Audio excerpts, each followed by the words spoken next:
బ్రతుకునలేని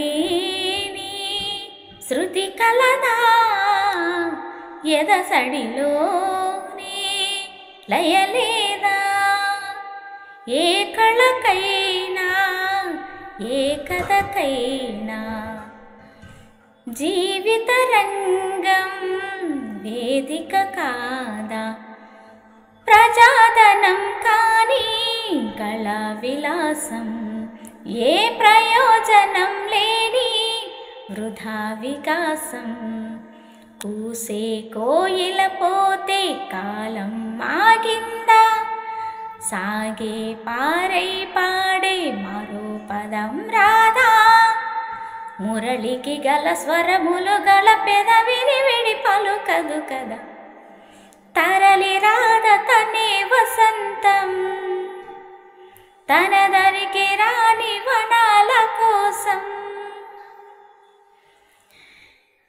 గాన ప్రతిగానులైన ఎస్పి బాలసుబ్రహ్మణ్యం గారు ఈరోజు ఆయన జయంతి.